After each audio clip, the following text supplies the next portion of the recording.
محمدا عبده ورسوله صلی اللہ تعالی علیہ وعلی آلہ واصحابہ وبارک وسلم تسلیما کثیرا کثیرا۔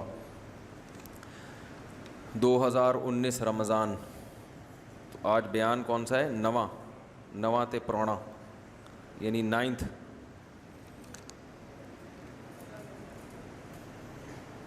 کل میں نے تھوڑا سا رسول اللہ صلی اللہ علیہ وسلم کی سیرت پر بیان کیا تھا کہ جہاد کا پس منظر کیا ہے، کس طرح سے آپ صلی اللہ علیہ وسلم پر ظلم ہوا اور کس طرح پھر اسلام میں لڑائیاں ہوئی ہیں۔ وہ پورا پس منظر ذہن میں ہونا ضروری ہے، کیونکہ آج لوگ ایک طعنہ دیتے ہیں کہ اسلام کس سے پھیلا ہے؟ تلوار سے۔ وہ پوری تاریخ بھول جاتے ہیں جو اس کے پیچھے ہے۔ جو لوگ یہ کہتے ہیں نا اسلام تلوار سے پھیلا ہے، ان سے کہیں کہ اب کیوں پھیل رہا ہے اتنا ہے بھائی؟ اب بھی تو اسلام دنیا میں بہت تیزی سے پھیل رہا ہے نا، تو کوئی تلوار کہیں دیکھی کوئی غلیل کسی مسلمان کے بعد جس سے لوگوں کو مسلمان بنا رہا ہو؟ باقی اگر کوئی مسلمان کسی دہشت گردی میں پکڑا جاتا ہے تو وہ صرف مسلمان نہیں، وہ غیر مسلم بھی پکڑے جاتے ہیں۔ جیسے اس کی مثال ایسے ہے کہ اگر آپ نے دیکھا ہوگا مسجد میں چپل چوریاں ہوتی ہیں کہ نہیں ہوتی؟ میری جتنی چوریاں مسجد میں چپل جتنی مسجد میں چوری ہوئی ہیں نا، کتنی کہیں بھی نہیں ہوئی۔ تو کیا یہ کہہ سکتے ہیں کہ نمازی چور ہوتے ہیں؟ بھائی چور نماز پڑھنے بھی آ جاتے ہیں، تو نمازی چور ہوتے تو نماز کیوں پڑھتے وہ؟ تو اسی طرح کچھ لوگ اسلام کا لیبل لگا کے وہ دہشت گردی بھی کر لیتے ہیں، تو اس کا یہ مطلب تو نہیں ہے کہ مسلمان دہشت گرد ہوتے ہیں۔ تو آج ہم سورہ انفال اور سورہ توبہ انشاءاللہ اس کی منتخب آیات میں پڑھوں گا آپ کے سامنے، اور یہ پوری ٹوٹل سورہ انفال اور سورہ توبہ A to Z شروع سے آخر تک جہاد ہی جہاد ہے۔ تو یہ بڑی ناانصافی ہوگی کہ ہم اتنے، اللہ نے جس حکم کو اتنی اہمیت دی، ہم اس پہ سرسری طور پر گزر جائیں۔ تو یہ بہت ہی ایک اللہ کے حکم کے ایک اہم ترین حکم کے ساتھ کیا ہوگی؟ خیانت ہوگی۔ اللہ تعالیٰ نے سورہ انفال میں غزوہ بدر کا واقعہ بیان کیا کہ کس طرح اللہ تعالیٰ نے فرشتوں کے ذریعے تمہاری مدد کی، اور ایک بہت اہم اللہ نے حکم بیان کیا، یا ایھا الذین آمنوا اذا لقیتم الذین کفروا زحفا، جب میدان جنگ میں تمہاری کافروں سے لڑائی ہوا کرے، فلا تولوہم الادبار، تو پیٹھ پھیر کے مت بھاگا کرو۔ خاص طور پر یہ آیات جو ہمارے فوجی جوان ہیں، جو میدان جنگ میں ہوتے ہیں، محاذوں پہ لڑتے ہیں، یا کسی بھی اسلامی ملک کی جو آرمی ہے، کسی بھی اسلامی ملک کا دفاع کرنے والی جو فوج ہے، میں سمجھتا ہوں کہ ان آیات کو ان کے نصاب میں شامل ہونا چاہیے۔ اور جو لوگ بھی اپنی سرحدوں کی حفاظت کے لیے لڑیں گے عوام میں بھی، تو وہ تمام اس حکم میں داخل ہے، کیونکہ جب جنگ ہوتی ہے تو پبلک بھی جاتی ہے، جوان لوگ بھی جاتے ہیں لڑنے کے لیے۔ تو اللہ تعالیٰ نے تمام مسلمانوں کو حکم دیا کہ میدان جہاد میں جب لڑائی کا میدان گرم ہو، فلا تولوہم الادبار، تو اے ایمان والو تمہیں پیٹھ دکھانے کی اجازت، بولو بھائی، نہیں ہے۔ وَمَن يُوَلِّهِمْ يَوْمَئِذٍ دُبُرَهُ، اس دن اگر کوئی اپنی پشت دکھا کے بھاگے گا، جنگ ہو رہی ہے، کوئی فوجی نکل لیا پتلی گلی سے، ہے بھائی سر میں ذرا پانی پی کے آ رہا ہوں، اور نکل لیے کہ یار کون لڑے گا۔ کسی نے بھی اس دن اپنی پشت دکھائی ہے، کوئی بھی مجاہد جو اللہ کی راہ میں لڑ رہا ہو، اس نے اس موقع پر بھاگا، میدان جنگ چھوڑ کر، اپنے ساتھیوں کو چھوڑ کر بھاگا، الا متحرفا لقتال، ہاں اگر اس کی نیت تھی لڑائی کے لیے اپنے آپ کو تیار کرنا، جیسے کوئی تھکتا ہے تو پیچھے پلٹتا ہے تاکہ میں تھوڑا ریسٹ کر کے دوبارہ جاؤں جنگ میں، یہ نیت ہو، او متحیزا الی فئۃ، یا کوئی اپنے ساتھیوں سے بچھڑ گیا ہو، اکیلا رہ گیا ہو، اور اکیلا آدمی میدان جنگ میں کچھ نہیں کر سکتا، تو اس کی نیت پیچھے بھاگنے سے کیا ہو کہ اپنے ساتھیوں کے ساتھ مل جاؤں میں، کیونکہ گروپ کی شکل میں لڑائی ہوتی ہے نا، میں اکیلا ہو گیا ہوں تو اس لیے پیچھے بھاگ رہا ہے تاکہ اپنے ساتھیوں کے ساتھ میں ان کی جماعت میں شامل ہو جاؤں. تو اس نیت سے اگر پیچھے ہٹتا ہے تو ٹھیک ہے, لیکن اگر اس نیت کے بغیر جان بچانے کے لیے بزدلی کی وجہ سے میدان جہاد سے بھاگا, فقط باء بغضب من اللہ, تو یاد رکھو اللہ کے غضب کو لے کے لوٹ رہا ہے وہ. جب وہ پیچھے آ رہا ہے تو اللہ کا غضب بھی اس کے ساتھ ہے. ومأواہ جہنم, اور اس کا ٹھکانہ جہنم ہے, وہ بھی اصل المصیر, اور بہت برا ٹھکانہ ہے. اس حال میں اگر موت واقع ہو گئی تو یہ موت بدترین موت, جیسے شہادت کی موت سب سے افضل ترین موت ہے اسلام میں, تو اسی طرح پیٹھ پھیر کے بھاگتے ہوئے جو موت آئے گی وہ سب سے بری موت ہے. اس سے بہتر تھا کہ جاتا ہی نہ. تو یہ اللہ نے ان آیتوں میں مسلمانوں کو بہت اہم حکم دیا. اور اللہ نے صحابہ کرام کو اپنی نعمت بیان کی ہے. وَاذْكُرُوا إِذْ أَنْتُمْ قَلِيلًا مُسْتَضْعَفُونَ فِي الْأَرْضِ, ایک وہ وقت تھا جب تم قلیل تھے, زمین میں کمزور تھے. آج دیکھو کتنا بڑا لشکر ہے تمہارے ساتھ. تو یہ اللہ کی نعمت ہے, اس پر اللہ کا شکر ادا کرو.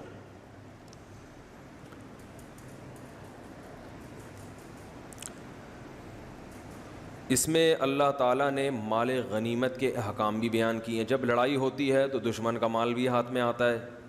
تو جب کسی اسلامی ملک کی غیر مسلم ریاست سے لڑائی ہوگی تو جو کچھ بھی دشمن سے ہاتھ آئے گا تو وہ کسی بھی مجاہد کو اپنی جیب میں ڈالنے کی اجازت نہیں ہے, اس پہ غنیمت کے احکام جاری ہوں گے. فَأَنَّ لِلَّهِ خُمُسَهُ وَلِلرَّسُولِ, اللہ اس کے رسول کے لیے پانچواں حصہ. تو جب اللہ اس کے رسول کا نام لیا جاتا ہے تو مراد اس سے ہوتا ہے غربا اور مساکین کے لیے. تو وہ اللہ اس کے رسول کی طرف نسبت کر دیتے ہیں کہ یہ اللہ اس کے رسول کا ہے. تو مراد کیا ہوتا ہے؟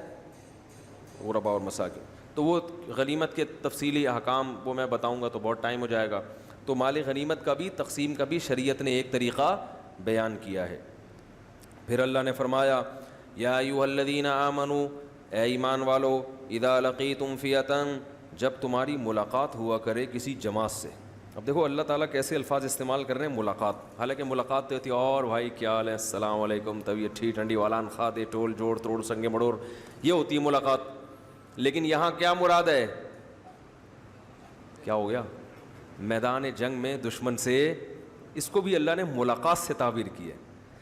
جیسے ہم کسی کو بڑے دھمکی دیتے ہیں نا, کہتے ہیں اچھا ٹھیک ہے کل انشاءاللہ آپ سے رنگ میں ملاقات ہوگی. تو وہ ملاقات وہ والی نہیں ہوتی جو عید بقرعید پہ ہوتی ہے. یہ بھی ایک قرآن کی بلاغت ہے کہ ہمارے لیے یہ جنگ ایسے ہے جیسے ملاقات ہو رہی ہے. چلو جی یہاں نہیں تو بارڈر پہ ملتے ہیں چل کے. یہاں ہم تمیز سے مذاکرات کی میز پہ بات کرنا چاہ رہے تھے, تم یہاں آئے نہیں تو بارڈر پہ کچھ ہیلو ہائی ہو جائے, سمجھ رہے ہیں؟ بارڈر پہ کیا ہو جائے؟ ہیلو ہائی ہو جائے, کچھ ملاقات ہو جائے. تو اللہ فرماتے ہیں کہ جب تمہاری ملاقات ہو کسی جماعت سے, یعنی جنگ ہو جائے, فَاثْبُتُوا, تو ثابت قدمی دکھاؤ, وَاذْكُرُوا اللَّهَ كَثِيرًا, اور اللہ کا ذکر کثرت سے کرو. میدان جہاد میں ذکر کی اہمیت عام حالات سے زیادہ ہے. جو نعرہ تکبیر لگایا جاتا ہے میدان جنگ میں, اللہ اکبر, اس کی بھی کثرت کرنی چاہیے. اور ویسے بھی چلتے پھرتے اللہ کا ذکر کثرت سے کرنا چاہیے. اور یہ بھی اللہ نے حکم دیا کہ لا تنازعوا, آپس میں اختلاف مت کرو, فتفشلوا, اس سے تم بکھر جاؤ گے, وتذهب ريحكم, تمہاری قوت ٹوٹ جائے گی. تو اگر کسی ملک سے تمہاری لڑائی ہو رہی تو پوری قوم کو ایک پلیٹ فارم پہ جمع ہو جانا چاہیے, اس میں سارے اختلافات کو بولو بھائی بھلا دینا چاہیے. اور جو ماتحت لوگ ہیں ان کو اپنے امیر کی اور کمانڈر کی اطاعت کرنی چاہیے. ایسا نہ ہو امیر کمانڈر کہہ رہا ہے جاؤ لڑو, وہ کہہ رہا ہے کیوں بھائی وہاں کیوں, ادھر بھیجنا چاہیے آپ کو مجھے, وہ والا مورچہ ادھر تو کوئی نہیں بھیجا, آپ اس کو وہاں بھیج دیا اور اپنے خالو کو ادھر تشکیل کر دی, اور جو ہے نا میں چونکہ غیر ہوں تو مجھے ادھر ٹرانسفر کر رہے ہو میرا. یہ چیزیں نہیں, یہ بھی ہوتا ہے نا سب کچھ. تو سمجھ رہے ہیں, اللہ فرماتے ہیں اطاعت کرنی ہے. اگر تم نے اطاعت نہیں کی تو تمہاری ہوا اکھڑ جائے گی, یعنی تمہاری طاقت اور قوت برباد ہو جائے گی. وَاصْبِرُوا, اور صبر کرو اس اطاعت پر, کیونکہ بعض دفعہ کمانڈر یا امیر ایسی بات کا حکم دے دیتا ہے جو تمہیں ناگوار گزرتی ہے، تو ناگوار ہونے کے باوجود تم نے اس کو فالو کرنا ہے اللہ کو راضی کرنے کے لیے۔ منافقین کا بیان کیا کہ غزوہ تبوک کس میدان غزوہ تبوک کا آگے تفصیل سے ذکر ہے کہ منافقین، غزوہ تبوک جو ہوئی تھی نا اس میں بہت لمبا سفر تھا اور گرمیاں تھیں شدید اور کھجور کے باغات پکے تیار تھے۔ اب کتنی بڑی آزمائش ہے، پورے سال کی محنت اب رنگ لا رہی ہے اور شدید گرمی، اور حکم دیا جا رہا ہے جہاد میں نکل جاؤ۔ کیسی قربانیاں ہیں صحابہ کرام کی، آپ دیکھو۔ عرب کی گرمی، اور تبوک آج بھی سعودی عرب میں ہے، اچھا خاصا دور ہے اور ریگستانی سفر ہے۔ ریگستان میں اتنے لمبے سفر کرنا اور اتنی شدید گرمی میں، اور یہ بھی نہیں کہ کوئی پکنک منانے جا رہے ہیں، وہاں دشمن سے کیا ہے، لڑائی۔ اور ایسے موقع پہ جب پورے سال کسانوں کی محنت ابھی پھل دے رہی ہے، اور ایسے موقع پہ اپنے قیمتی باغات کو چھوڑنے کا حکم ہے، تو اس موقع پر منافقین نے بڑا لیت و لعل سے کام لیا ہے۔ ایکچولی مسئلہ یہ ہے، ابھی یہ پرابلم ہے، یہ پرابلم ہے۔ تو ہوا یہ کہ ان منافقین نے تو بہانے مارے، اور یہ فرض عین ہو گیا تھا جہاد، کیونکہ نبی نے سب کو نکلنے کا حکم دیا تھا۔ لیکن 3 صحابی تھے جو مخلص ہونے کے باوجود پیچھے رہ گئے۔ ایک کعب ابن مالک رضی اللہ تعالی عنہ، ہلال ابن امیہ اور مرارہ ابن ربیع، یہ 3 صحابی ایسے تھے جن کے پاس وسائل بھی تھے، مال بھی تھا، مگر یہ پیچھے رہ گئے۔ جب رسول اللہ صلی اللہ علیہ وسلم واپس لوٹے ہیں، حدیث میں آتا ہے کہ جب نبی تبوک کے مقام پہ پہنچے تو آپ نے فرمایا ما فعل کعب ابن مالک، کعب ابن مالک کہاں ہیں؟ وہ تو میرے بڑے مخلص صحابی ہیں، وہ کیسے پیچھے رہ گئے؟ کسی نے عرض کیا یا رسول اللہ حبسہ برداہ والنظر فی عطفی، یا رسول اللہ ان کے پاس مال آج کل بہت آیا ہوا ہے، دولت نے ان کو پیچھے روک لیا۔ تو کسی دوسرے نے کہا کہ بیس ما قلتا، تم نے بہت بری بات کی کعب ابن زہیر مالک کے بارے میں، یا رسول اللہ ما علمنا فیہ الا خیرا، ہم نے کعب ابن مالک میں ہمیشہ خیر پائی ہے، کوئی عذر ہوگا، ورنہ وہ پیچھے رہ جانے والوں میں سے بولو نہیں۔ جب یہ لشکر واپس لوٹا تو نبی صلی اللہ علیہ وسلم مسجد نبی میں بیٹھے، تو اب جو منافقین ہیں نا وہ آ کے اپنے آزار پیش کرنے لگے۔ میں اصل میں یہ مسئلہ میرا یہ ہو گیا تھا کہ وہ مجھے تو حکیم نے منع کیے جانے، وہ میں اپنی طرف سے کہہ رہا ہوں، یعنی کچھ بھی الٹے سیدھے آزار، ڈاکٹر تو ہوتے نہیں تھے اس زمانے میں، میرے ساتھ ایکچولی یہ مسئلہ تھا، میرے ساتھ یہ نبی کو پتہ تھا کہ یہ جھوٹ بول رہے ہیں۔ آگے سورہ توبہ میں آ رہا ہے یحلفون باللہ یعتذرون الیکم، یہ عذر کر رہے ہیں، سب جھوٹے عذر ہیں، لیکن نبی صلی اللہ علیہ وسلم ان کے زبان سے نکلے ہوئے کلمات پر فیصلہ کر رہے تھے کہ تم کہہ رہے عذر تھا تو ہم مان لیتے ہیں، حالانکہ آپ کو معلوم تھا کہ یہ جھوٹ بول رہے ہیں، لیکن نبی نے ان کے ظاہر کو مانا کہ ٹھیک ہے۔ یہ بھی ایک طریقہ ہوتا ہے کہ ہر چیز کا حساب نہیں لیا جاتا۔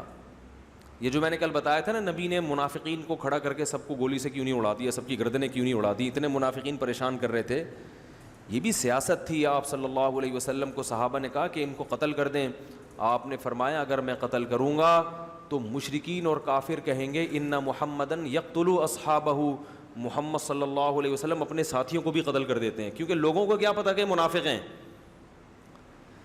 بہت مشکل ہے بھائی، دیکھو یہ کیسی بصیرت، کیسی حکمت، کیسی سیاست ہمارے ہاں ہے کہ بس اڑا دو، یہ کر دو، وہ کوئی سیاست، کوئی بصیرت کچھ بھی نہیں ہے۔ تو یہ ہمارے دینداروں کا حال ہے۔ نبی نے فرمایا میں اگر ان کو قتل کروں گا تو مجھے پتہ ہے نا کہ منافق ہیں، اور آپ کو پتہ ہے، کافروں کو تھوڑی پتہ ہے، ان کا اسلام میں داخلہ رک جائے گا، وہ کہیں گے بھائی یہ تو بڑے سخت لوگ ہیں، ان کو تو اپنے ساتھیوں سے کبھی کوئی تھوڑا سا مسئلہ ہو تو گردن اڑا دیتے ہیں، یہ تو ڈر جائیں گے، اسلام میں داخلہ نہیں ہوگا، اس سے گویا اسلام بدنام ہوگا۔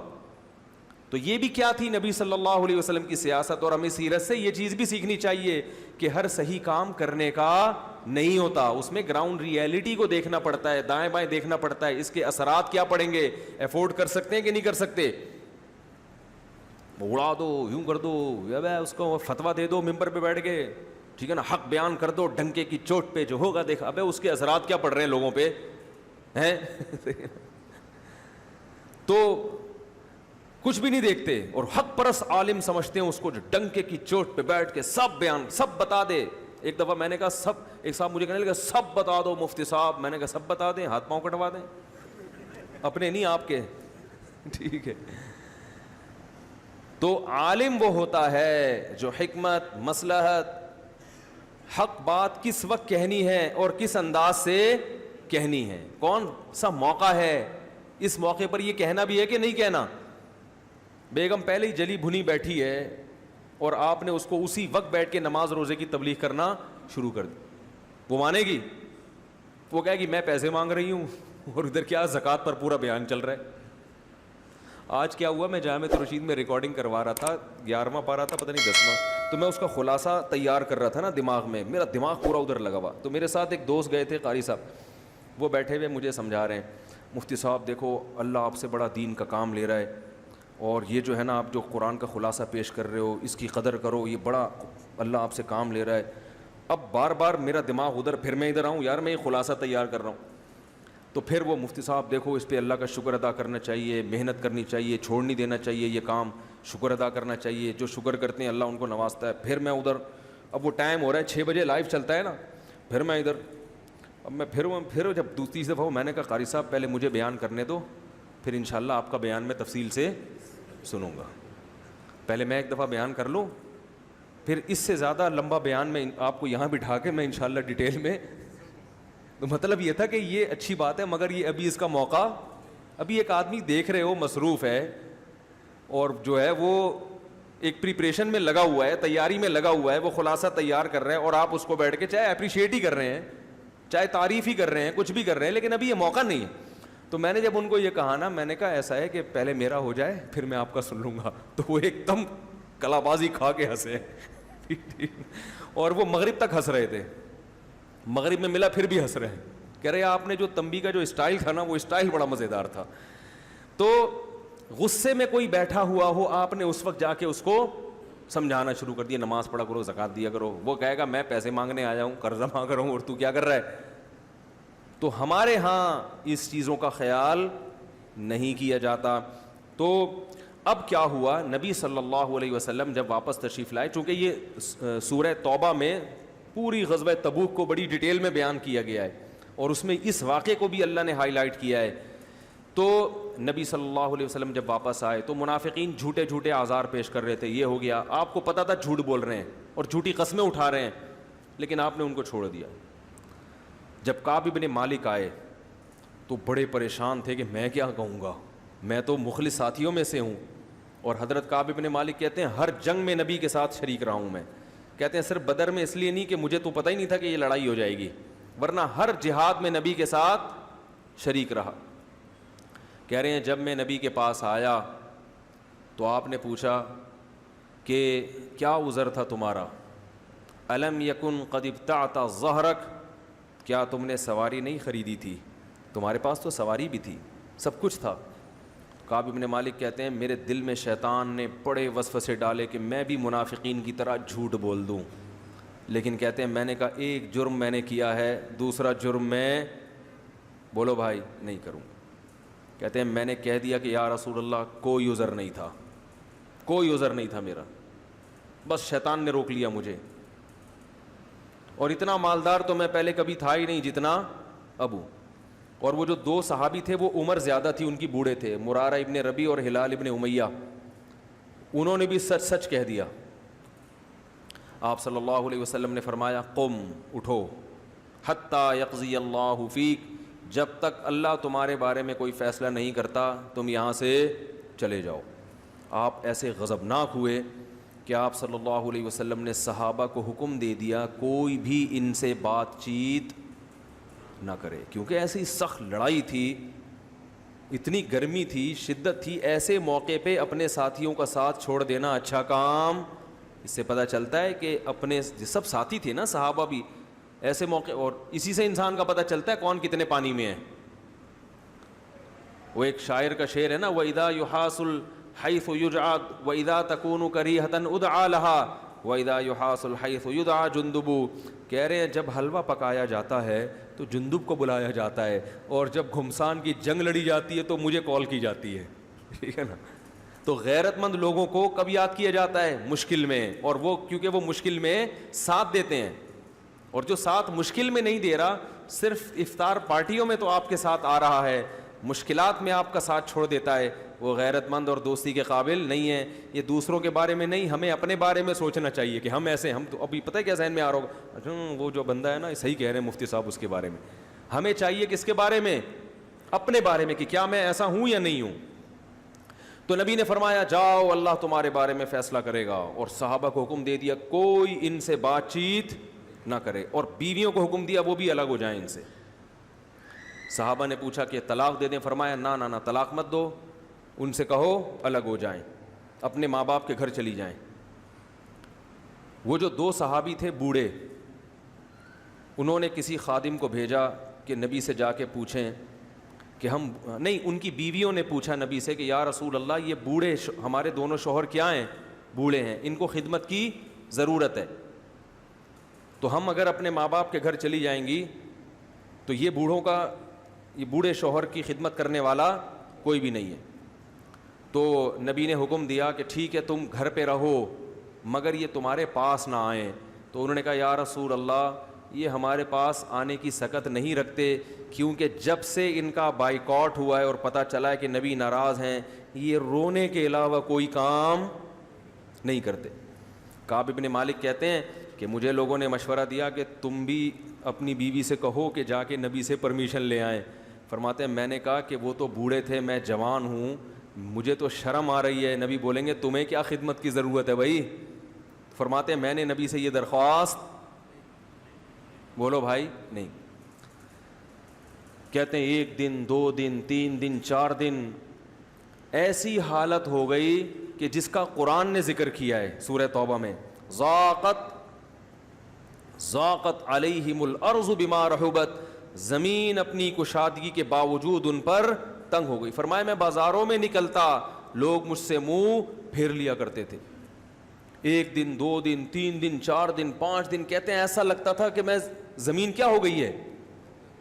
دیکھو اس موقع پر اگر ذرہ برابر بھی نفاق ہوتا یا ایمان کمزور ہوتا, ہم ہوتے تو ہم کیا سوچتے کہ بھئی ساری زندگی ہم نے ساتھ دیا, اپنا وطن چھوڑ کے ہجرت کی, ہر میدان میں نبی کا ساتھ دیا, اگر ایک لڑائی میں شریک نہیں ہوئے تو کیا ہو گیا, ہم یہ کہتے نا.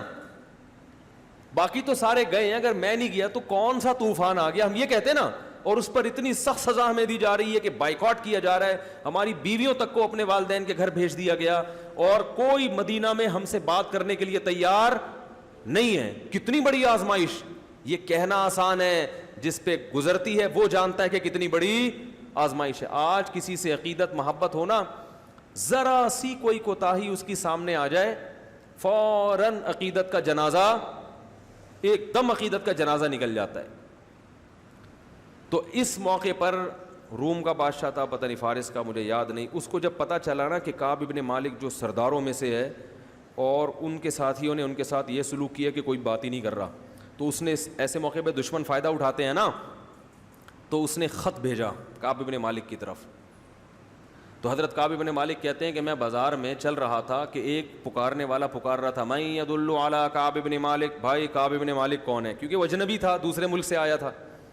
تو لوگ اشارہ کر رہے تھے وہ ہے, نام بھی نہیں لے رہے تھے کہ بات نہ ہو جائے, نبی نے منع کیا بات چیت, اشارہ کر رہے تھے کہ بھائی سمجھ رہے ہیں.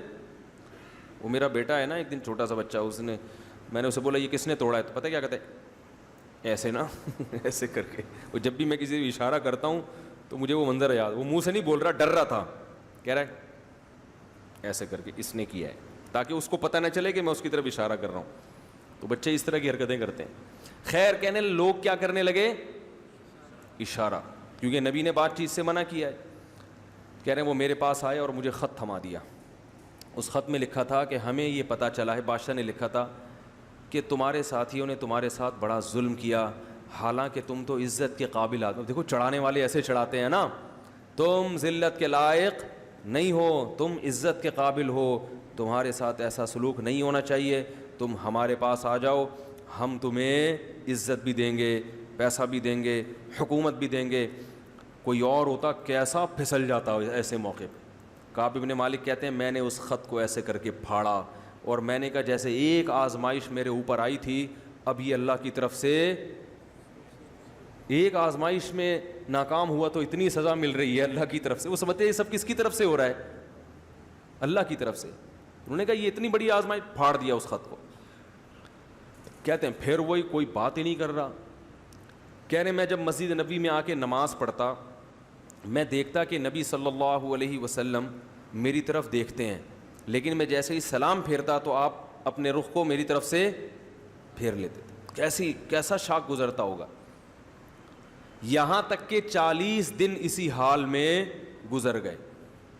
جب 40 دن گزرے ہیں تو حضرت کعب بن مالک, کیونکہ مسجد نبی سے گھر تھا آپ کا دور, تو فجر کی نماز اپنے گھر کی چھت پہ پڑھ رہے تھے. ادھر نبی صلی اللہ علیہ وسلم کو نماز میں وحی ہوئی کہ اللہ نے کعب بن مالک اور باقی 2 صحابہ کی توبہ قبول کر لی ہے. تو آپ نے جیسے ہی سلام پھیرا, آپ نے صحابہ سے کہا کہ کعب بن مالک اور ساتھیوں کو خوشخبری دے دو کہ اللہ نے تمہاری توبہ, بولو بھائی, قبول کر لی. صحابہ یہ خبر سن کے اتنا خوش ہوئے, جیسے کوئی خوشخبری ہوتی ہے تو ہر آدمی چاہتا ہے کہ میں پہلے بتا دوں نا بھائی, اس ساتھی کو میں پہلے اطلاع دوں. تو وہ کہتے ہیں, کعب بن مالک خود بیان کرتے ہیں کہ میری طرف دوڑے.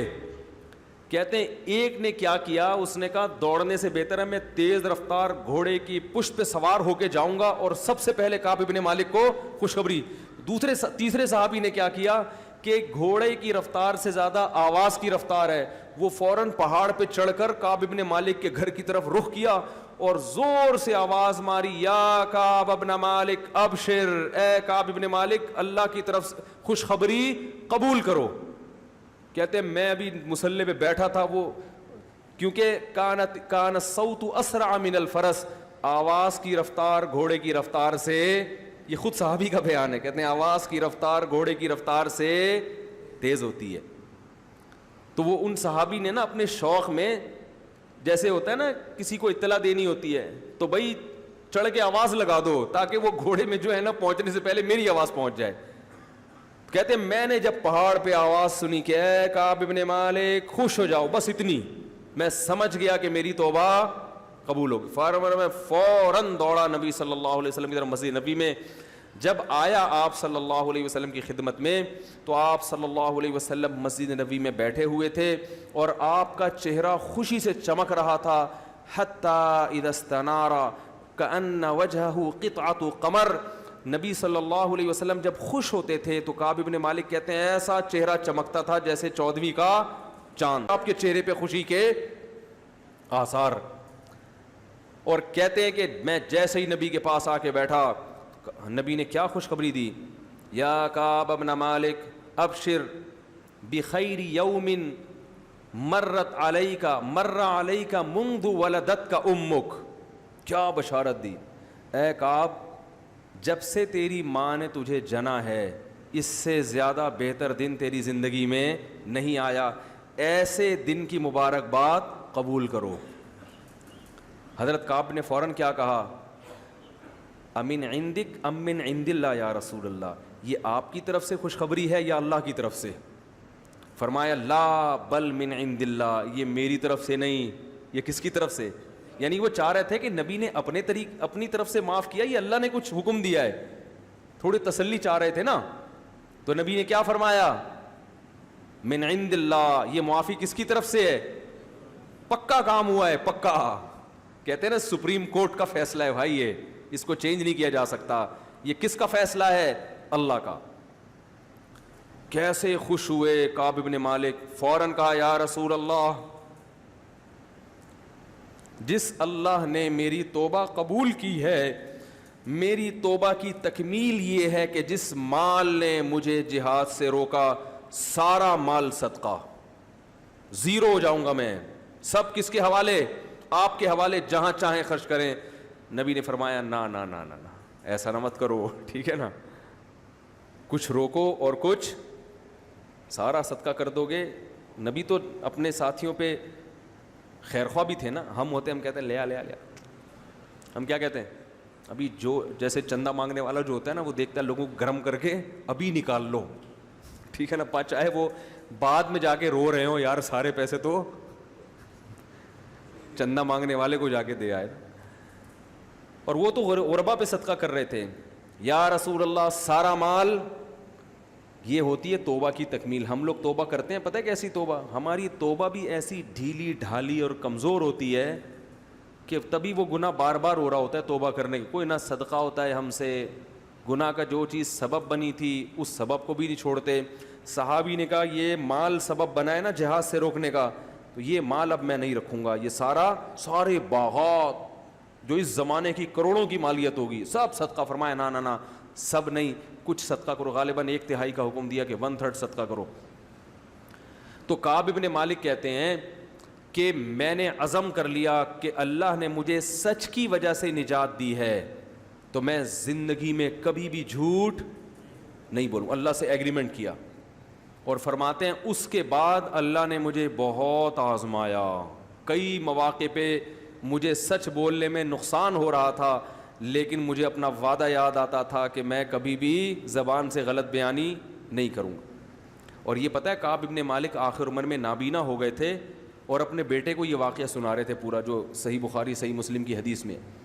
تو اللہ نے ان 3 صحابہ کا بھی اس میں ذکر کیا ہے سورہ توبہ میں. لقد تاب اللہ علی النبی والمہاجرین, اللہ نے توبہ قبول کر لی. اللہ متوجہ ہو گیا نبی پر, مہاجرین صحابہ پر اور انصار صحابہ پر. الذین اتبعوہ فی ساعۃ العسرہ, جنہوں نے اتنی سخت وقت میں پیغمبر کا ساتھ دیا. اللہ سب سے راضی ہو گیا, سب سے خوش ہو گیا اللہ. اب ان 3 کا ذکر نہیں ہے, ان 3 کا اللہ نے الگ سے ذکر کیا. وعلی الثلاثۃ الذین خلفوا, اور اللہ ان 3 سے بھی راضی ہو گیا جن کو پیچھے رکھا گیا.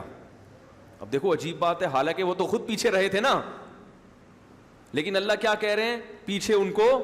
اس سے پتہ چلتا ہے اللہ توبہ قبول کرنے کے بعد ان کو تانا نہیں دے رہا. گویا اللہ یہ بتا رہے ہیں کہ ایک حکمت تھی کہ ہم نے شیطان کو تم پہ مسلط ہونے دیا کہ چلو تم سے غلطی کرا دے, تاکہ لوگوں کے سامنے یہ آ جائے کہ صحابی سے اگر غلطی ہوتی ہے تو ان کی غلطی کو دیکھ کر بدگمان نہ ہونا, ان کی توبہ تمہاری توبہ سے کئی گنا تگڑی ہوتی ہے. علماء کہتے ہیں کہ بعض دفعہ انسان سے گناہ ہوتا ہے نا, ایسی توبہ کرتا ہے اور اللہ کا ایسا قرب حاصل کر لیتا ہے کہ گناہ نہ ہوتا تو ایسا قرب حاصل, بولو بھائی, نہ کرتا. اب ایسا نہیں کہ آپ گناہ کرنا شروع کر دیں, لیکن بعض دفعہ ایسا ہوتا ہے کہ اب دیکھو وہ 3 صحابی اگر تبوک میں چلے جاتے تو وہ تبوک میں جانا اتنی بڑی آزمائش نہیں تھی, بہت بڑی تھی لیکن اتنی نہیں کہ جتنا 40 دن جو بائیکاٹ ہوا نا وہ اس سے بڑی آزمائش تھی.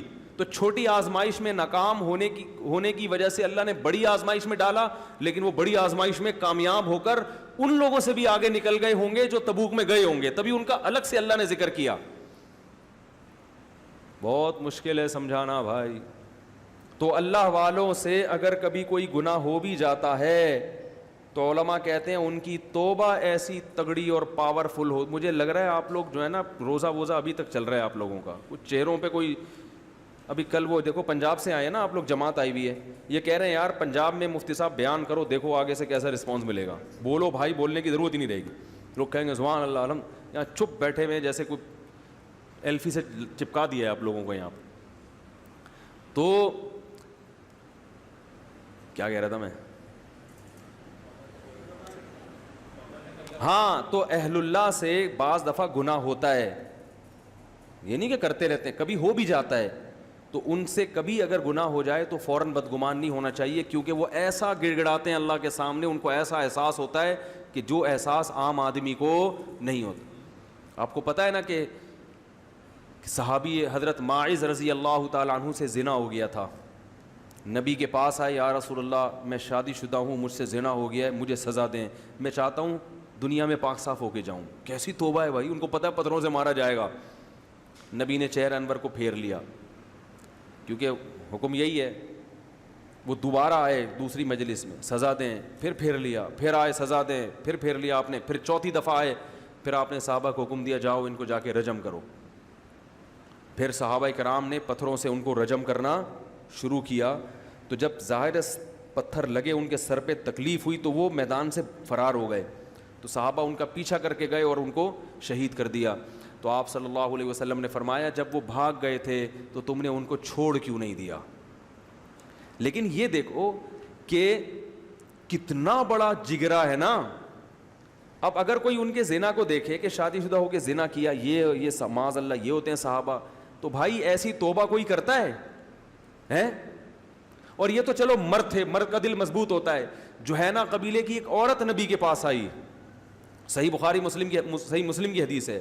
جوہینہ قبیلے کی خاتون آئی, میں شادی شدہ ہوں, مجھ سے زنا ہو گیا ہے, حمل بھی ٹھہر گیا ہے, سزا جاری کریں مجھ پہ. آپ نے چہرے کو پھیر لیا, دوبارہ آئیں, پھر پھیرا, تیسری بار. اگر ہوتا ہے نا وقتی جوش بعض دفعہ چڑھ جاتا ہے تو دوبارہ تھوڑی آتی. کہتے بھائی نبی نے تو چہرہ پھیر لیا, نبی جب سزا نہیں دینا چاہ رہے تو میں کیوں آؤں. نبی بار بار اعراض کر رہے ہیں کہ جاؤ یہاں سے, مجھے نہیں بتاؤ کہ تم نے گناہ کیا ہے, مطلب یہ کہ بس اللہ سے توبہ استغفار کرو. بار بار آ رہی ہیں, ایک فکر لگی ہوئی ہے کہ پتہ نہیں یہ میری توبہ جاندار ہے بھی یا نہیں ہے. تیسری چوتھی دفعہ آئی تو آپ نے صحابہ کو حکم دیا. پھر آپ نے فرمایا کہ ابھی تمہارے پیٹ میں بچہ ہے, تمہیں ہلاک کریں گے وہ بھی ضائع ہو جائے گا, اس کا تھوڑی قصور ہے کوئی. بچہ پیدا ہو گیا, کتنا ٹائم لگتا ہے, پھر آئیں, اب تو بچہ پیدا ہو گیا. فرمایا ابھی تو بچے کو تمہاری ضرورت ہے, ابھی تو تم اس کو دودھ پلا رہی ہو, تمہیں مارنے سے کس کا نقصان ہے. تو جب تقریباً 7 سال کا ہو گیا نا بچہ, کتنا یعنی ایک ہوتا ہے نا وقتی جذبات میں آ کے تو دیکھا وہ لوگ عشاء سے لے کے فجر تک عبادت میں لگے رہتے ہیں. جیسے لوگ جب چلہ 4 مہینے لگا کے آتا ہے نا کوئی تبلیغ والا, تو تبلیغ والوں کو دیکھو 4 مہینے لگا کر رہتا ہے, ایسا نیک, ہم جیسے نالائقوں کی بات کر رہا ہوں میں, ایسے نیک, ہر دفعہ بھائی دین ہمارے اندر آ جائے, تمہارے اندر آ جائے. 4 مہینے کے بعد پھر آہستہ آہستہ مسالہ اترنا شروع. جب آتا ہے تو ایسا لگتا ہے امام مہدی بس ابھی آنے ہی والے ہیں, اتنے نیک لوگ. اور پھر تھوڑے دنوں میں مسجدوں سے شارٹ. تو وقتی جوش تو ہر ایک کا ہو جاتا ہے. صحابیہ پھر بچے کے ہاتھ میں روٹی پکڑا کے لائیں, یا رسول اللہ اب یہ خود کھاتا ہے, اب اسے میری ضرورت نہیں ہے. آپ نے حکم دیا کہ رجم کیا جائے, رجم کیا گیا. تو پھر نبی نے حکم دیا کہ میں نماز جنازہ پڑھاؤں گا ان کی. صحابہ نے کیا, یا رسول اللہ ایک زانی عورت کا آپ نماز جنازہ پڑھا رہے ہیں جس نے زنا کیا, بدکاری کی. حضرت عمر نے بھی اشکال کیا. نبی نے فرمایا لقد تابت توبۃ لو قسمت بین 70 من اہل المدینہ لوسعتہم. اے عمر ایسی توبہ کی ہے کہ اگر 70 کبیرہ گناہوں کے مرتکب لوگوں میں اس کی توبہ تقسیم کر دی جائے تو 70 لوگوں کی مغفرت کرنے کے لیے اس ایک عورت کی توبہ کافی ہے. تو کیسے نماز جنازہ, اتنی مبارک عورت ہے. تو پتہ یہ چلا کہ کسی کا صرف گناہ نہیں دیکھا جاتا, اس کی توبہ بھی دیکھی جاتی ہے. اور اسی طرح یاد رکھو کہ ہر آدمی کو ایک لاٹھی سے مت ہانکا کرو. بعض اداکارائیں ہیں جن کی زندگی بڑی فحاشی میں گزری, بعض ایکٹر ہوتے ہیں بڑی برائی میں زندگی گزری, اب وہ تھوڑا سا دین کی طرف آ رہے ہیں, کچھ پرانے جراثیم باقی ہیں, کچھ اچھی چیزیں پیدا ہو گئیں, تو لوگ ان پرانے جراثیم کو تو ہائی لائٹ کرتے ہیں. اب دیکھو ابھی بھی چہرہ کھول کے میک اپ کر کے ٹی وی میں آ رہی ہے, ہیں ارے پہلے ڈانس کرتی تھی, اب کم از کم سر پہ دوپٹہ رکھ لیا, تو خوشی مناؤ نا کہ چلو پہلے سے کیا ہو گیا. اب آپ اس کو قیاس کر رہے ہو کسی عالمہ پر, کسی مفتیہ پر, کہ وہ ان کے تو کبھی ناخن بھی نظر نہیں آیا اور اس کے صرف دوپٹہ پہن کے آ رہی ہے. تو ہر ایک کو ایک لاٹھی سے, ہر ایک کے الگ ہوتا ہے نا, وہ جس ماحول میں رہے ہیں اس ماحول میں تو یہ بھی بڑی غنیمت ہے. تو پازیٹیو سوچ کو معاشرے میں پروموٹ کرنا چاہیے. وہ جنید جمشید کا کیا حشر کیا تھا, وہ گانے بجانے چھوڑ کر آیا, اتنی اللہ نے اس کو عزت دی تھی وہاں پر, سب چھوڑ, کبھی کبھار وہ پھر بھی گنگنانے لگتا تھا نا, ٹھیک ہے نا, غلط تھا, نہیں گانے وانے نہیں گانے چاہیے. لیکن یہ تو دیکھو یار اتنی بڑی قربانی دی, اب ایک آدھ باجا کبھی کبھار بجاتا ہے تو غلط کرتا ہے, لیکن آپ اس کی جگہ ہو کر اگر سوچو کہ جو اسٹیج پہ ناچنے والا تھا اس نے داڑھی رکھ لی اور اس کے لیے اتنی بڑی قربانی, یہ بہت بڑی قربانی ہے. تو ایسے موقع پر اپریشیٹ کرنا چاہیے کہ یار چلو ایک باجا ہے, انشاءاللہ یہ بھی چھوٹ جائے گا. لیکن کمنٹس دیکھو لوگ, اب یہ کیا توبہ کی ہے. اور اسی طرح جو فنکارہ ہیں, اداکارہ ہیں, کچھ ہیں ایسی ایکٹریسز ہیں جو فلمیں بناتی تھیں, ڈانس ماس کرتی تھیں, وہ آ کے نعتیں پڑھ رہی ہیں گانے چھوڑ کر نا, تو لوگ کہہ رہے ہیں یہ نعت پڑھ رہی ہے. تو یار چلو گانے تو چھوڑ دیے نا اس نے, کچھ تو اللہ رسول کا نام لے رہی ہے. اب آپ اس کو کسی عالمہ پر قیاس مت کریں.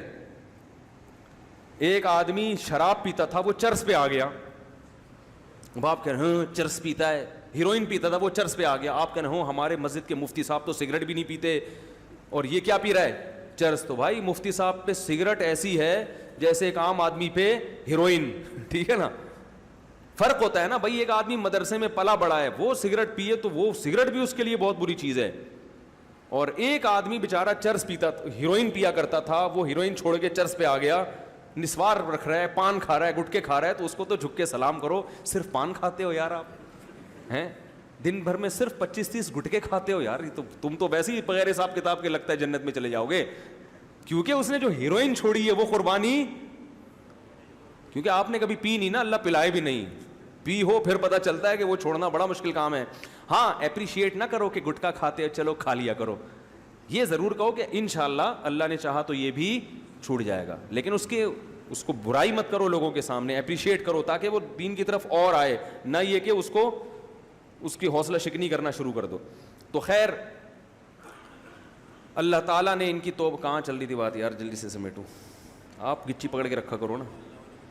ہاں تو توبہ جیسے ان تینوں صحابی کو جو اللہ نے آزمایا وہ تبوک سے زیادہ آزمایا.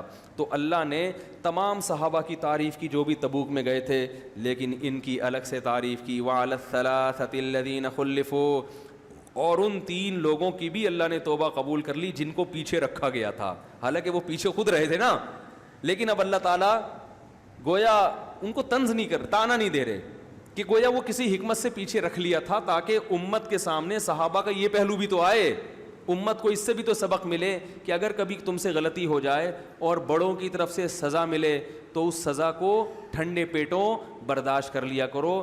اس سزا کی وجہ سے منفی سوچ کو جنم نہ دینے دو, پازیٹو سوچ کو جنم دو, تو اس سے فائدہ کیا ہوگا, اللہ اور اونچا مقام دے دے گا. سمجھ رہے ہیں کہ نہیں سمجھ رہے؟ آج کسی کو ڈانٹو نا, کوئی تنبیہ کرو تو وہ اکڑ جاتا ہے, میں کیا ایسا آدمی ہوں, میں بھائی مان لے یار غلطی ہو گئی, آئندہ نہیں کریں گے, ختم بات. تو یہ حدیث میں آتا ہے یا بنی آدم کلکم خطاؤن, تم میں سے ہر شخص سے خطا ہوتی ہے, وخیر الخطائین التوابون, لیکن بہترین خطا کرنے والے وہ ہیں جو توبہ کر لیں. بس میں جلدی سے اس کو موضوع کو سمیٹتا ہوں. تو یہ سورہ براءہ کا ایک بہت اہم حکم تھا, اور بہت سارے احکام ہیں تو, اور یہ میں چھوڑ نہیں سکتا ایسے ہی. تو میں اس کو ہم کل نمٹائیں گے انشاءاللہ, کیونکہ یہ تو ایک ہی واقعے میں آج پورا ٹائم نکل گیا. میں کہتا تو یہ ہوں کہ اس کو 5 منٹ میں, لیکن لگتے 1.5 گھنٹے ہی ہیں. تو کل انشاءاللہ ہم اس کو سورہ براءت کے توبہ کے جو مزید احکام ہیں, جس میں اللہ تعالیٰ نے جہاد سے متعلق بہت سارے احکام دیے ہیں, وہ انشاءاللہ ہم کل اس کو مکمل کریں گے. پھر ہم انشاءاللہ آگے چلیں گے. بھی سوالات بھی اکٹھے ہو گئے, کل چونکہ بیان بہت ہی لمبا ہو گیا تھا تو میں نے سوچا تھا آج تھوڑا مختصر کروں گا. عزت مآب مفتی صاحب, اگر اپنے ہی ملک کی آرمی اپنے ہی بندوں کو مارے اپنے لیے کوئی وجہ بنا کے, تو کیا یہ بھی جہاد ہے؟ جائز نہیں ہے. بوٹ پالش نہ کریں, برائے کرم بہت تکلیف ہوتی ہے. میں کبھی فوج کے بوٹ پالش بولو بھائی نہیں کرتا. اگر کوئی آرمی کا بندہ اپنے ملک کے لوگوں پر ظلم کر رہا ہے تو یہ ناجائز ہے, حرام ہے. اور اگر کوئی فوجی آپ کو قتل کرنے کی کوشش کرتا ہے تو دفاع میں آپ بھی اس کی جان کو ہلاک بولو نا کر سکتے ہیں, اگر کوئی ظلماً آپ کو مارنے کی کوشش کر رہا ہے. لیکن اگر ایسا ہے تو آپ بھی کر سکتے ہیں, بلکہ کوئی بھی, آپ کے ابا بھی اگر آپ کو گولی سے مارنے کی کوشش کر رہے ہیں تو دفاع میں آپ بھی ان کو کیا ہو گیا, مار سکتے ہیں نا. میں اگر اس بچے کو مارنے کی کوشش کر رہا ہوں, بے گناہ ہے یہ, تو اس کے لیے جائز ہے نا کہ اپنے آپ کو بچانے کے لیے مجھے قتل کر دے. تو اگر کوئی فوجی کسی پر ظلم کر رہا ہے اور بلا وجہ اس کو قتل کرنے کی کوشش کر رہا ہے تو دفاع میں اس شخص کے لیے جائز ہے کہ کوئی فوجی ہو, ابا ہو, چاچا ہو, ماموں ہو, خالو ہو, مفتی صاحب ہوں. ہاں یہ ضروری ہے کہ یہ ثابت ہو جائے کہ وہ ناحق قتل کر رہا ہے, یہ اگر ثابت ہوگا تو ہم کبھی بھی اس فوجی کی حمایت، فوجی کیا کوئی بھی ہوگا، کسی کی بھی ایسے موقع پر حمایت نہیں کی جائے گی۔ مفتی صاحب آج کل نوجوانوں میں بھائی یہ حیا کے خلاف باتیں سب کے سامنے نہ پوچھا کرو، یہ بھی ایسا ہی ہے۔ مریم ایجوکیشن سسٹم معمار والا جو کہتے ہیں مفتی طارق مسعود ہمارے لیگل ایڈوائزر ہیں، وہ زکوٰۃ مانگ رہے ہیں، کیا ان کو دینا جائز ہے؟ آپ کا نام بھی لیتے ہیں۔ بھائی میرے نام سے کوئی بھی زکوٰۃ جمع کر رہا ہے تو میں اس کا قطعاً ذمہ دار نہیں ہوں۔ میں ان کو جانتا ہوں، برے لوگ نہیں ہیں، لیکن زکوٰۃ، صدقہ، فطرانہ، چندہ، یہ میں کئی دفعہ پہلے بھی اعلان کر چکا ہوں کہ میرے نام سے کوئی بھی یہ کر رہا ہے تو میں قطعاً اس کی ذمہ داری نہیں لیتا۔ میرا اگر کوئی پرانا یوٹیوب پہ کلپ موجود ہے، کسی بھی حوالے سے اس میں چندے کی اپیل کی گئی ہے کسی اور کے لیے، تو وہ اپیل بھی منسوخ۔ اب کسی کو میری طرف سے اجازت نہیں ہے کہ میرا کوئی پرانا چندے کا کلپ وہ چلائے۔ اگر کسی نے میرے ذریعے سے تعاون کرنا ہے تو ڈائریکٹ میرے ہاتھ میں پکڑائے گا تو میں ذمہ دار ہوں گا، کسی اور کے ہاتھ میں پکڑائے گا تو اپنی ذمہ داری پہ، میں اس کا ذمہ دار نہیں ہوں۔ میرے والد کی سگی خالہ نے میرے والد کو دودھ پلایا ہے، سگی خالہ نے میرے والد کو دودھ پلایا ہے، ہاں زکوٰۃ دے سکتے ہیں ان کو۔ کہہ رہے میں اپنی سگی خالہ کو زکوٰۃ دے سکتا ہوں۔ دودھ والے رشتوں کی وجہ سے زکوٰۃ وہ نہیں ہوتی، ویسے بھی سگی بہن کو زکوٰۃ دے سکتے ہیں۔ زکوٰۃ صرف ابا اماں کو نہیں دے سکتے، اپنی اولاد کو نہیں دے سکتے، میاں بیوی ایک دوسرے کو نہیں دے سکتے، باقی سب ایک دوسرے کو دے سکتے ہیں، ساس کو بھی دے سکتے ہیں۔ کتنی زبردست بات بتائی ہے نا، پھر بھی آپ لوگ کو مزہ نہیں آیا یار۔ پنجاب والے ہوتے خوشی سے بے ہوش ہو جاتے۔ اگر داڑھی رکھنے میں حسن ہے تو لوگ اس کو ناپسند کیوں کرتے ہیں؟ داڑھی رکھنے میں حسن ہے لیکن لوگوں کی فطرت انگریز نے چینج کر دی ہے۔ دیکھو کتے بلی کھانا یہ انسان کی فطرت ہے، اس میں گھن آتی ہے کہ نہیں آتی؟ لیکن چائنا والے کباب بنا کے کتے جتنے شوق سے کھاتے ہیں بکرے اتنے شوق سے نہیں کھاتے۔ تو اب اگر چائنا کا ہر جگہ غلبہ ہو گیا اور کچھ وقت وہ آپ کو کھلاتے رہے تو آپ بھی کہو گے کہ کتے سے کس کو گھن آتی ہے بھائی؟ کتے سے تو کتے کو ہی گھن آئے گی، یعنی آپ کی نظر میں وہ کتا ہوگا، حالانکہ کتے سے صرف کتے کو گھن نہیں آتی۔ تو وہ بلی بھی کھا رہے ہیں، چوہے بھی کھاتے ہیں۔ تو مرد کا حسن اللہ نے داڑھی میں رکھا ہے۔ دیکھو جتنے نر ہیں نا اللہ نے خوبصورت پیدا کیے ہیں بالوں کی وجہ سے۔ ببر شیر کے چہرے پہ کیا ہوتے ہیں؟ بال، اور شیرنی کے، اب ببر شیر اٹھے صبح گیتی لے کے، وہ پھاوڑا لے کے، اور وہ کیا ہے یار جیسے ایک دم نیٹ کلین، تو تھوڑے دنوں میں ایسا ہوگا کہ پھر شیر یہ کام شروع کر دیں گے اور ان کی فطرت کیا ہو جائے گی؟ ببر شیر کا تو مطلب کیا ہے؟ اب دیکھو مور کو اللہ نے بال دیے ہیں بڑے لمبے خوبصورت، مورنی کو نہیں دیے۔ اب مور کا ہے یار جیسے مورنی بالکل ایسا ہی نیٹ کلین ہے تو میں بھی ایسا ہی ہو جاؤں، تو تھوڑے دنوں میں اس کی فطرت کیا ہو جائے گی؟ چینج۔ سرخاب کے کیا ہوتے ہیں؟ پر ہوتے ہیں۔ سرخاب کی مادہ کے پر نہیں، مرغا دیکھ لو نا، مرغا کلغی ہوتی ہے، بڑے بڑے بال ہوتے ہیں۔ تو اللہ نے مرد کو بالوں سے زینت دی ہے، اور سر کے بال بھی ہونے چاہیے۔ میں نے تو ایک مجبوری میں ٹنڈ کرائی ہے کہ میں اگر ٹنڈ نہ کراتا تو ویسے ہی فارغ البال ہو جاتا۔ میرے بال دماغی کام کی وجہ سے بہت تیزی سے گر رہے تھے، ٹنڈ کرا دی، بال نکلنا الحمدللہ شروع ہو چکے ہیں۔ بہت جلد آپ کو خوشخبری سنا دی جائے گی انشاءاللہ۔ تو جو ہے نا اللہ نے مرد کو اور عورت کو سر کے بالوں میں حسن رکھا ہے۔ عورت کے جتنے لمبے بال ہوں اس میں نسوانی حسن اور زیادہ لگے گا، تو اس کی فطرت بھی چینج کر دی، وہ بال کٹا رہی ہیں۔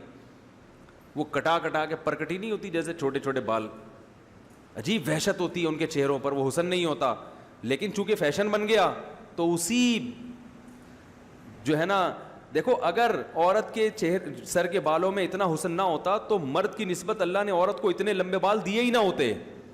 یہ دیے اس لیے کہ اس کی تو زلفوں میں اللہ نے حسن رکھا ہے۔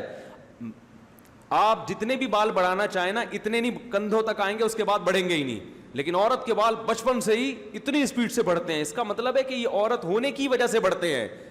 تو یہ فطرت غلطی کر سکتی ہے؟ فطرت کے کام تھوڑی غلط ہوتے ہیں۔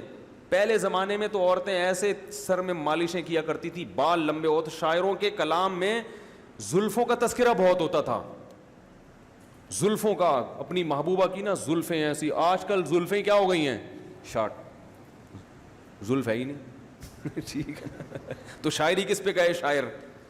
تو یہ سب انگریزوں نے ہمیں غلط لائن پہ لگا دی. نبی صلی اللہ علیہ وسلم کے پٹے والے بال تھے, خوبصورت داڑھی تھی, آپ نے فرمایا مونچھیں کم کرو اور داڑھی بڑھاؤ. الٹا کام ہو رہا ہے. تو مرد کا اللہ نے اس میں حسن رکھا, عورت کا حسن سر کے بالوں میں.